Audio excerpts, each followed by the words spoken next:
When I first began gardening, I don't want to tell you how many years ago it was, but I didn't know the first thing about pruning. At that time, you couldn't go to YouTube. And so I gleaned a lot of information from reading books and talking with other people about how they did what they did with their plants and what their successes were and what their failures were. And so hopefully this short video will give you some tips and save you some time on what I've learned and how you can implement and make healthier plants by pruning and clipping uh, properly. So my name is Mary Bourne. I'm a traditional naturopath, and I love sharing natural remedies with people for better health. Natural remedies have been around for hundreds, even thousands of years, and they have been because they work. And I like to grow organically. I like to use non-toxic things in my garden, and sometimes that creates a difficult situation. So in this particular slide, you can see the red arrow pointing to this shoot here, and then we call that a sucker. And of course, you want to remove those at the earliest opportunity. Now, you may get flowers on these, but they're going to be inferior and they're not going to be strong, healthy blooms, or when they do deliver fruit, they won't be as healthy as uh, ones that will come off the stem. You also see another little one down here, and that's the best stage to get it, because then you can just kind of pinch it off and not even have to use a clipper. But in this one, I would take a scissors, that's the tool I prefer, and come in here and just clip that little stem right there. You want to make sure that when you plant, which is past planting season now, but when you do plant your tomatoes, that you plant them 2 to 3 inches deeper than the line of the soil in the container that you bought it. So you can have a healthier plant if you plant it deeper. Another way to get, well, now I lost my screen, has frozen, so bear with me here.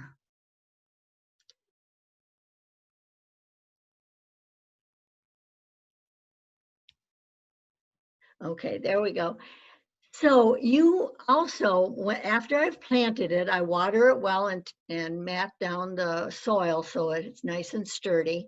And then I go along and I clip off any leaves that may be touching the ground. And so being careful to do that, uh, when you do water it and the rain comes, it's not splashing on that leaf, and then it can cause mold to occur. So clip your leaves along. Now, occasionally I will go and do this at a further stage. I may even do this after this fruit develops and turns red. So if you trim off about a foot so that no leaves are touching the ground, you're going to have a stronger stalk, and the strength of that energy will come up and strengthen your stalk. And you do want a healthy, sturdy stalk because it have lots of tomatoes on it. The best is the tomatoes that grow off of that main stalk. If you have tomatoes that grow off of the shoot we call a sucker, it's not going to be healthy. So let fruit grow only from the stems coming off of the main stalk, and make sure you pinch off the suckers. The other thing you want is that plants need lots of airflow. They need oxygen, just like we need oxygen. And so you're not going to get photosynthesis from the leaves. They don't benefit the plant in any way that are down here. But what you can do is use the shade of that plant and plant companion plants. Like here, I've got celery growing, I've got lettuce growing, I've got chard over here, and over here I've got kale. And you can see that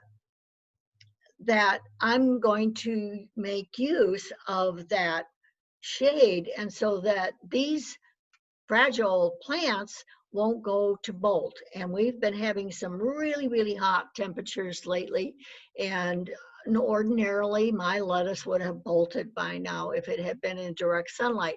But being in the dappled sunlight from the tomato plant, it's doing gorgeously. So photosynthesis occurs on the leaves that the sun hits, not these shaded leaves. And so they are not doing anything but taking up the valuable energy from the plant. So that's tomatoes. Now, these are squash. This particular one is a spaghetti squash, but all squashes are basically the same technique.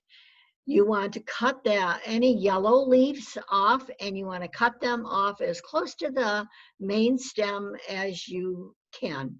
Also, for better fruit, you want to cut off any of the male flowers that are coming up. You don't want energy going to anything that's not going to produce. Now, you can cut as many as 50% of the male flowers off, and find a recipe that you can batter fry squash flowers. There's lots of recipes for squash flowers, so you don't want to just throw those out. They're quite good and full of nutrition. But you do want the female flowers to flourish and pollinate. And that's why you've got the gorgeous yellow color of the squash, is so that the pollinators are attracted to the colors.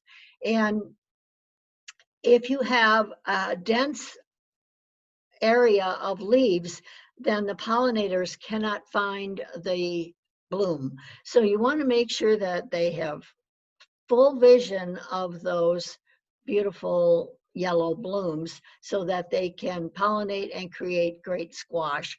And in a zucchini plant, you can cut away as much as 30% of the blooms. Now, there is a video of a guy that reaches in and pulls out any of the plants by the stem here, and these stalks are hollow, and so if you pull them off, then you subject that plant to any bugs that may go into the plant. So you want to make sure that you do a neat cut right across the top here. Don't just yank off the stalk, as that video shows.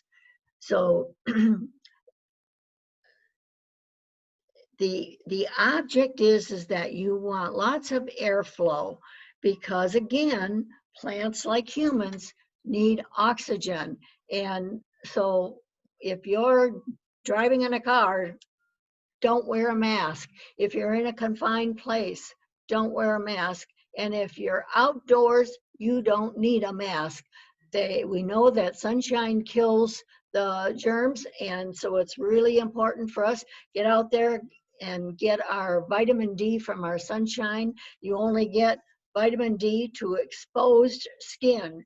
And so if you slather on suntan lotion or you slather on sunblock, you're not going to get that free nutrient that God gives us through the sun, vitamin D. And vitamin D is responsible, the deficiency of vitamin D is responsible for cancer, osteoporosis, many of the diseases that we're now seeing in epidemic proportions. So make sure that when you go out, that you get some wonderful sunshine. Half hour, 45 minutes, then yeah, cover up, or then start using your sunblock, but don't immediately do it before you even get out in the sun. So the type of tool I like is just a regular scissors. Sometimes I have just these little clippers that I use. This is a great tool, but this is okay for like twigs or that, but if you're going to garden, you need to use a scissor type of appliance that's going to get in there straight and be able to cut and clip without having to work around different things. You also, if you're cutting away some powdery mildew or yellow infested leaves, you want to make sure that you wash off your blade. And I do that with this BioGuard. It has it's clean alcohol, and you can use hydrogen peroxide or alcohol, but I really like the silver in there because it's antibacterial, antimicrobial. And so even if there's a fungus, it's going to get rid of it. So those are the tools I prefer to use. I also want to give you a tip on flowers. I used to think that pansies were a cool weather crop, and I replaced them every summer with some what I thought were summer plants. But since I've learned this technique, I've had pansies all the way through, and they especially love the fall.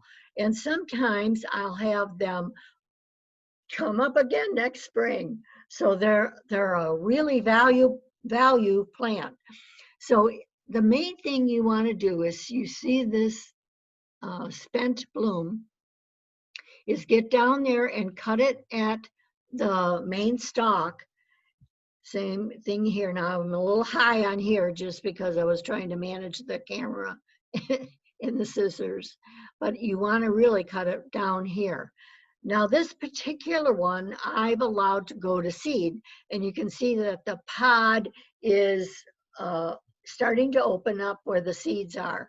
And you can just plunk that back into the dirt, and in a month you'll have another plant there. It's just wonderful, rejuvenating. The object of a plant is to go to seed. And if you keep cutting off the dead blooms like that, not allowing it to go to seed, it will keep getting bushier and bushier. It's really a beautiful thing. And I've done this with petunias as well. So petunias are another thing that tend to go really leggy, and they don't look especially nice if you've not gone along and trimmed them. They'll have this long plume and then one little bloom at the end.